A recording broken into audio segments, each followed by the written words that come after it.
तेरा कोई ना बेली राम, तेरा कोई ना बेली राम। पाप कमांदिया, पाप कमांदिया, तेरा कोई ना बेली राम, तेरा कोई ना बेली राम।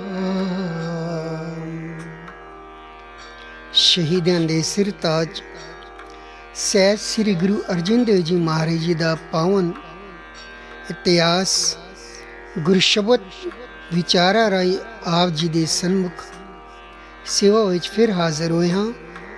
जिस तरह के पिछले प्रोग्राम में आप जी ने सरवण किया कि शेख अहमद सरहिंदी जिसने एक फतवा जारी करवाया काजी कुल कि गुरु अर्जन देव जी महाराज जी दंड की राशि अदा नहीं कर सके, इस वास्ते या तो वो इस्लाम कबूल कर लैन नहीं तो मौत ਲਈ ਤਿਆਰ हो जान। पिछले विचारों में आप जी नाल सांझ पाई सी ते गुरु अर्जन देव जी महाराज जी ने इस गल नूं स्वीकार नहीं किया। इतिहास आप जी ने सुनिया है पिछली वीडियो विच ते इस उत्ते काजी ने नियम अनुसार यासा दे कानून दे अंतर्गत मौत दंड दा फतवा दे दिता। यासा दा कानून केड़ा है आप जी नाल सांझ पावांगे, जरूर पाना जरूरी है क्योंकि ये वो कानून है एक ऐसी सज़ा कि किसी भी महापुरुष नूं जद इस तरह सज़ा देंदे सन ते इस तरह कि बई उन्हां तो खून ना टपके, क्योंकि ऐसे महापुरुष दा जद खून धरती ते डुलदा है ते फिर इस तो कई होर महापुरुष पैदा होंदे हैं धरती ते शहीदी देण वास्ते। ते गुरु अर्जन देव जी महाराज जी नूं भी यासा दे कानून मुतलक मौत दा दंड दे दिता, फतवा दे दिता ते कहा जिवें दूजे बागियां नूं चमड़े दी खोल विच बंद करके मौत दे घाट उतारिया है, ठीक उसी प्रकार इस बागी नूं भी गां दे चमड़े विच मण के खत्म कर दिओ। इस तो पहला कि गां दा ताज़ा उतरिया होया चमड़ा प्राप्त हो सके, शेख अहमद सरहिंदी ने अपने रचे हुए षड्यंत्र अनुसार गुरु जी नूं यातनावां दे के इस्लाम स्वीकार करने की योजना बनाई। बहुत कोशिश की गुरु अर्जन देव जी महाराज जी नूं किले दे अंदर कड़क दी धुप्पे खड़ा करवा दिता। गुरु अर्जन देव जी महाराज जी पूरी रात भुखे ते प्यासे रहे सन, क्योंकि चंदू दे घर दा भोजन भी गुरु पातशाह जी ने स्वीकार नहीं सी किता। सो गुरु पातशाह अपने आत्मिक बल नाल खड़े रहे। जलादा ने भी बहुत ही दबाव पाया, क्यों अपना जीवन व्यर्थ विच खोंदे हो, इस्लाम कबूल कर लो। पर गुरु जी ने इस सब कुछ वालों मना ही करे सन। दुष्टा ने गुरु जी नूं तद डराना धमकाना शुरू कर दिता अते क्रोध विच आके उन्हां नूं तत्ती तवी ते बिठा दिता। तसीहे देंदे गए पर गुरु जी अडोल रहे।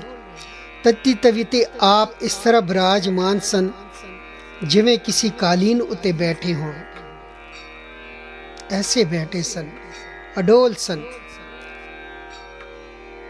पर गुरु जी अडोल रहे ते जालम तसीहे देंदे गए बार बार कि इस्लाम कबूल कर लो, इस्लाम कबूल कर लो।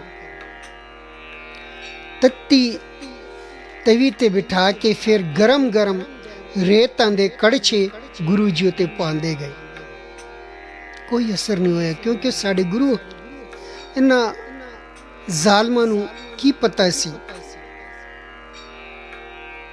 कि अरशां दे मालिक जिस दे अंदर आप अकाल पुरख वाहिगुरू वस रहा है, उसनों असीं तत्ती तवी ते बिठाया है। लोकां नूं पता लग्या, संगत नूं पता लग्या, उस लाहौर दे शहर दे साईं मियां मीर जी नूं पता लग्या ते वो सारे आए मिलण नूं।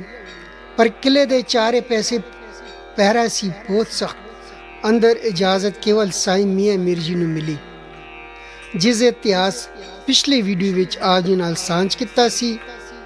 ते साईं मियां मीर जी जद उत्थों वापस निकले, उस तो बाद एक बार फिर भी चुनौती दिती अते क्या हुण भी समा है, इस्लाम कबूल कर लो अते जीवन सुरक्षित कर लो। गुरु जी ने उन्हां दे प्रस्ताव नूं फिर भी प्रवानगी कर दिता ते जलादा ने सिर विच गरम गरम रेता सुटनी शुरू कर दित्तियां ते उत्थे गुरु अर्जन देव जी महाराज जी दे नक विचों खून रुलना शुरू होया। ते हुण इन्हां ने की किता कि सिर विच पानी पाया तां जो ये खून धरती ते ना डिगे। जे खून डिग्या ते यासे दे कानून दे उल्ट दंड दी सज़ा जिहड़ी देंदे हां ਉਹ ਉਹਦੇ उल्ट होएगी। फिर इन्हां जलादा ने की किता कि गुरु जी नूं उबल दी देग विच बिठा के उबल दे पानी विच बिठा दिता, उबल दी देग विच, ते उत्थे गुरु अर्जन देव जी महाराज जी ने शरीर छड्ड दिता। ज्यों जल में जल आए खटाना, त्यों ज्योति संग ज्योत समाना दे महावाक अनुसार गुरु पातशाह जी ने शरीर छड्ड दिता, शहादत पा गए, शहीद हो गए।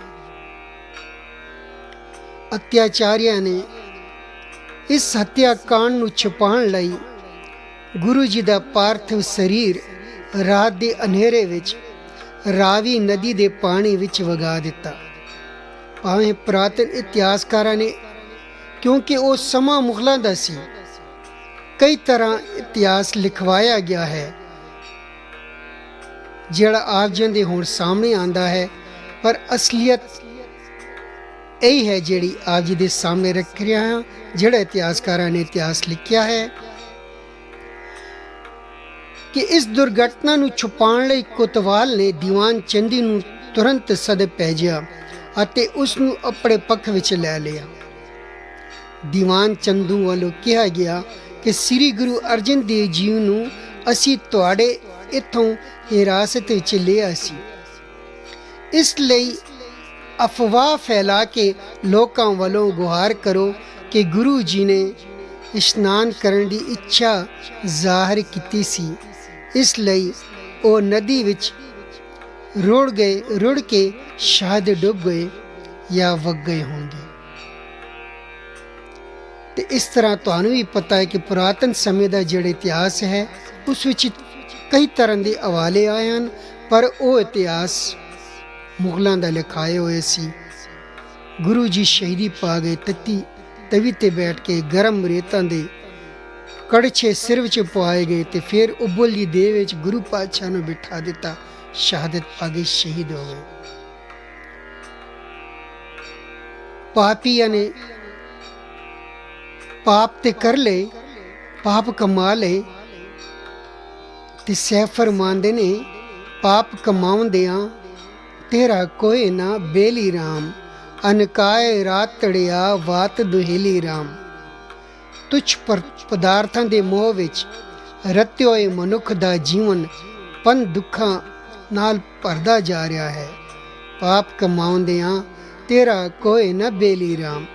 हे पाप कमाण वाले, कोई भी तेरा सदा दा साथ नहीं, कोई ना बेली होए तेरा सदा पछतावे, ते ना तेरा कोई साथी बनेगा, तू सदा हथ मलदा रह जाएगा। गुण गोपाल न जपे रसना, फिर कदो से दे आवे। तू अपनी जीभ नाल सृष्टि दे पालक प्रभु दे गुण नहीं जपदा, जिंदगी दे ए दिन फिर कदे वापस नहीं आउणगे। तरवर विचुन्ने नेह पात जुलते, जम मग ਗਾਉਣ ਇਕੇਲੀ, ਜਿਵੇਂ ਰੁੱਖਾਂ ਨਾਲੋਂ ਵਿਛੜੇ ਹੋਏ ਪੱਤਰ ਮੁੱਲ ਰੁੱਖਾਂ ਨਾਲ ਨਹੀਂ ਜੁੜ ਸਕਦੇ। ਮਨੁੱਖ ਦੀ ਜਿੰਦ ਆਤਮਕ ਮੌਤ ਦੇ ਰਸਤੇ ਉੱਤੇ ਇਕੱਲੀ ਹੀ ਤੁਰੀ ਜਾਂਦੀ ਹੈ। ਬਿਨ ਮੰਤ ਨਾਨਕ ਬਿਨ ਨਾਮ ਹਰ ਕੇ ਸਦਾ ਫਿਰਤ ਬੇਹਲੀ। ਨਾਨਕ ਬੇਨਤੀ ਕਰਦਾ ਹੈ। ਪੰਜਵੇਂ ਪਾਤਸ਼ਾਹ ਜੀ ਦਾ ਇਹ ਸ਼ਬਦ ਹੈ ਬਿਹਾਗੜਾ ਰਾਗ ਵਿੱਚ ਕਿ ਪਰਮਾਤਮਾ ਦਾ ਨਾਮ ਸਿਮਰਨ ਤੋਂ ਬਿਨਾਂ ਮਨੁੱਖ ਦੀ ਜਿੰਦ ਸਦਾ ਦੁੱਖਾਂ ਨਾਲ ਘੇਰੀ ਹੋਈ ਭਟਕਦੀ ਰਹਿੰਦੀ ਹੈ। ਇਹ ਸ਼ਬਦ ਗੁਰੂ ਅਰਜਨ ਦੇਵ ਜੀ ਮਹਾਰਾਜ ਜੀ ਦਾ ਹੈ ਤੇ ਦਾਸ ਨੇ ਇੱਥੇ ਇਸ ਵਾਸਤੇ ਪੜ੍ਹਿਆ ਹੈ ਤੇ ਪੜਾਂਗੇ ਹੁਣ ਪੂਰਾ ਸ਼ਬਦ ਕਿ ਉਸ ਸਮੇਂ ਦੇ ਜ਼ਾਲਿਮ ਹਾਕਮ ਜਹਾਂਗੀਰ ਤੇ ਉਹ ਜਿਹੜੇ ਸਮੇਂ ਦੇ ਪੈਰੋਕਾਰ ਸਨ, ਆਪਣੇ ਧਰਮ ਦੀ ਆੜ ਲੈ ਕੇ ਮੁਤਸਬ ਦੀ ਪੱਟੀ ਅੱਖਾਂ ਤੇ ਬਣ ਕੇ ਲੋਭੀ ਲਾਲਚੀ ਸ਼ੇਖ ਅਹਿਮਦ ਸਰਹਿੰਦੀ, ਫਰੀਦ ਬੁਖਾਰੀ, ਚੰਦੂ, ਇਹ ਲੋਭੀ ਲਾਲਚੀਆਂ ਨੇ ਇਹਨਾਂ ਵੀ ਨਹੀਂ ਸਮਝਿਆ ਕਿ ਜਿਸ ਗੁਰੂ ਦੇ ਚਰਨਾਂ ਤੇ ਮੱਥਾ ਟੇਕ ਕੇ ਸ਼ਰਨ ਆ ਕੇ ਲੋਕ ਤੇ ਪਰਲੋਕ ਦੇ ਸੁੱਖ ਮਿਲਦੇ ਹਨ, ਜਮਾਂ ਦੇ ਡੰਡਿਆਂ ਤੋਂ ਬਚਣਾ ਹੁੰਦਾ ਹੈ, ਇਹ ਸਰੀਰ ਸਫਲ ਹੋ ਜਾਂਦਾ ਹੈ, ਉਸੇ ਗੁਰੂ ਨੂੰ ਸ਼ਹੀਦ ਕਰਵਾ ਦਿੱਤਾ। ਇਹ ਪਾਪੀ ਤੇਰਾ ਕੋਈ ਨਾ ਬੇਲੀ ਰਾਮ। ਆਓ ਇਹ ਸ਼ਬਦ ਬੜੇ ਪਿਆਰ ਨਾਲ ਸਾਰੇ ਸਰਵਣ ਕਰੋ। ਕੋਈ ਨਾ ਰਸਨਾ ਵਾਂਝੀ ਨਾ ਰਵੇ। ਤੇ ਇੱਥੇ ਹੀ ਸਮਾਪਤੀ ਹੈ। ਤੇਰਾ ਕੋਈ ਨਾ ਬੇਲੀ ਰਾਮ, ਤੇਰਾ ਕੋਈ ਨਾ ਬੇਲੀ ਰਾਮ। ਪਾਪ ਕਮਾਉਂਦਿਆਂ, ਪਾਪ ਕਮਾਉਂਦਿਆਂ, ਪਾਪ ਕਮਾਉਂਦਿਆਂ, ਪਾਪ ਕਮਾਉਂਦਿਆਂ, ਤੇਰਾ ਕੋਈ ਨਾ ਬੇਲੀ ਰਾਮ, ਤੇਰਾ ਕੋਈ ਨਾ ਬੇਲੀ ਰਾਮ। ਪਾਪ ਕਮਾਉਂਦਿਆਂ,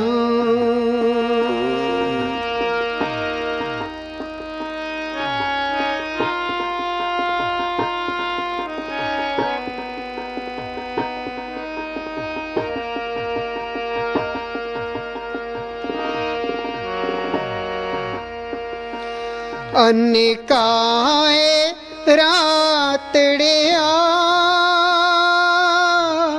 ਵਾਟ ਦੁਹੇਲੀ ਰਾਮ, ਵਾਟ ਦੁਹੇਲੀ ਰਾਮ।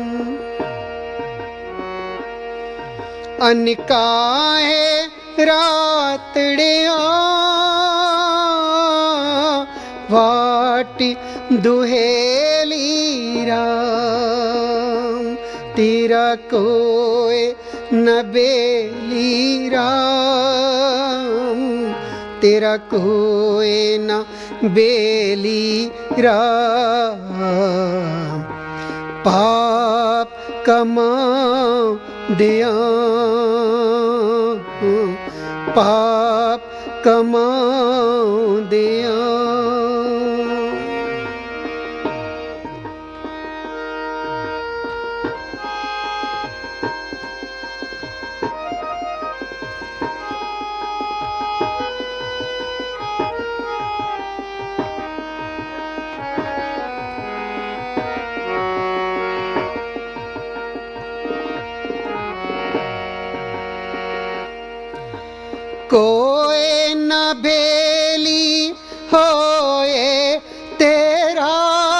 सदा पछोतावहे।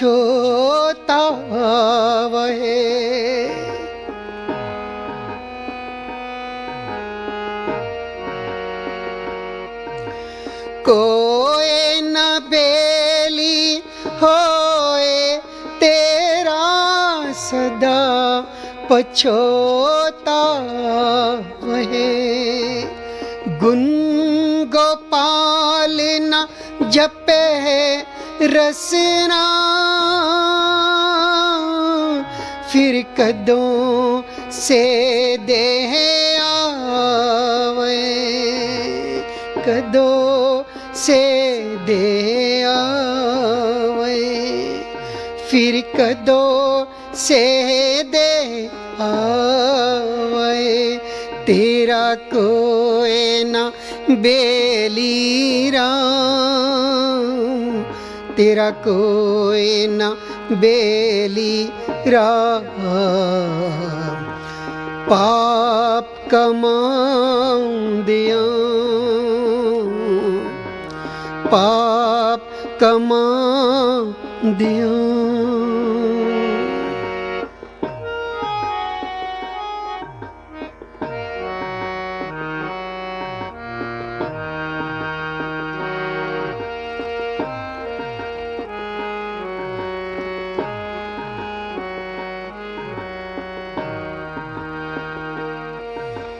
तरवर विछुन्ने नेह पात जुड़ते जगमग गौन एकेली।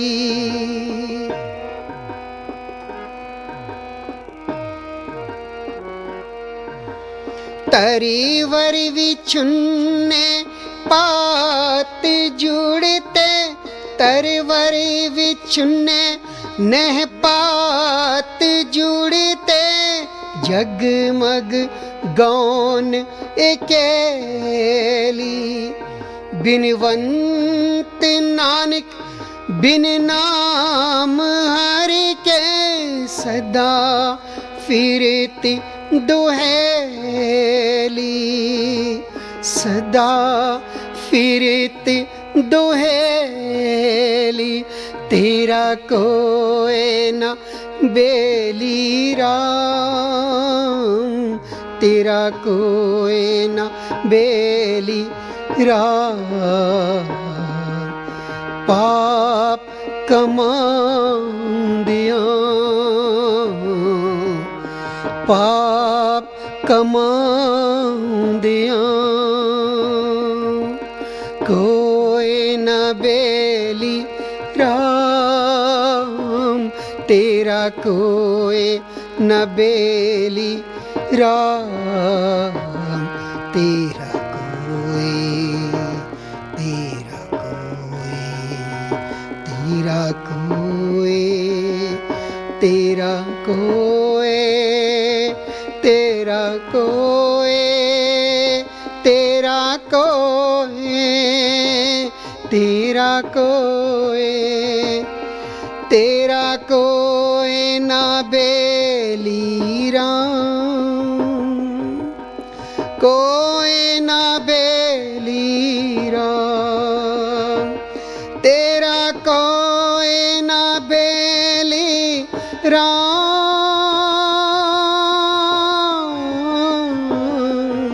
तेरा कोई ना बेली राम, तेरा कोई ना बेली राम। कोई ना बेली राम, कोई ना बेली राम। कोई ना बेली राम।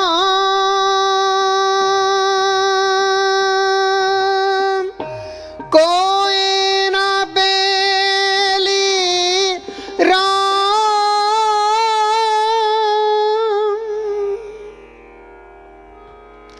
कोई ना बेली राम। कोई ना बेली राम, कोई ना बेली राम। पाप कमा दिया, पाप कमा दिया। ਇੱਥੇ ਸਮਾਪਤੀ ਹੈ ਸ਼ਹੀਦਾਂ ਦੇ ਸਿਰ ਤਾਜ ਧੰਨ ਧੰਨ ਸਾਹਿਬ ਸ੍ਰੀ ਗੁਰੂ ਅਰਜਨ ਦੇਵ ਜੀ ਮਹਾਰਾਜ ਜੀ ਨੂੰ ਸ਼ਹੀਦਾਂ ਦੇ ਸ਼ਰਧਾਂਜਲੀ ਦੇ ਫੁੱਲ ਭੇਟ ਕਰਦੇ ਹੋਏ ਸਾਹਿਬ ਸ੍ਰੀ ਗੁਰੂ ਅਰਜਨ ਦੇਵ ਜੀ ਮਹਾਰਾਜ ਜੀ ਦੇ ਪਾਵਨ ਚਰਨਾਂ ਵਿੱਚ ਨਮਸਕਾਰ ਕਰਦੇ ਹੋਏ ਜੈਕਾਰਾ ਬੁਝਾਵਾਂਗੇ। ਪ੍ਰਵਾਨਗੀ ਗਜੋਜ ਕਿ ਆਪ ਜੀ ਬਖਸ਼ੋ। बोले सो निहाल, सत श्री अकाल। सो अज ਇੱਥੇ ਸਮਾਪਤੀ ਹੈ ਸ਼ਹੀਦੀ ਮੁਤਲਕ। ਇਹ 5ਵੀਂ ਵੀਡੀਓ ਸੀ ਆਪ ਜੀ ਦੀ ਸੇਵਾ ਵਿੱਚ ਹਾਜ਼ਰ ਕੀਤੀ ਹੈ। ਅਗਲੇ ਪ੍ਰੋਗਰਾਮ ਜਿਸ ਤਰ੍ਹਾਂ ਸਾਹਮਣੇ ਆਣਗੇ ਫਿਰ ਸੇਵਾ ਵਿੱਚ ਹਾਜ਼ਰ ਹੋਵਾਂਗੇ। ਕੀਰਤਨ ਕਰਦੇ ਵਿਚਾਰਾਂ ਕਰਦਿਆਂ ਭੁੱਲ ਚੁੱਕ ਹੋ ਗਈ ਹੋਏਗੀ, ਬਖਸ਼ ਲੈਣਾ। ਆਪਣੇ ਅਣਜਾਣ ਜੀ ਬਚ ਕੇ ਉੱਚੇ ਸਮਝ ਕੇ ਬਖਸ਼ ਲੈਣਾ ਤੇ ਅੱਗੋਂ ਵਾਸਤੇ ਅਸੀਸ ਬਖਸ਼ੋ ਤਾਂ ਜੋ ਆਪ ਜੀ ਦੇ ਚਰਨਾਂ 'ਚ ਇਸੇ ਤਰ੍ਹਾਂ ਸੇਵਾ ਵਿੱਚ ਹਾਜ਼ਰ ਹੋ ਸਕੀਏ। ਭੁੱਲਾਂ 'ਚ ਕਦੀ ਖਿਮਾ। ਵਾਹਿਗੁਰੂ ਜੀ ਕਾ ਖਾਲਸਾ।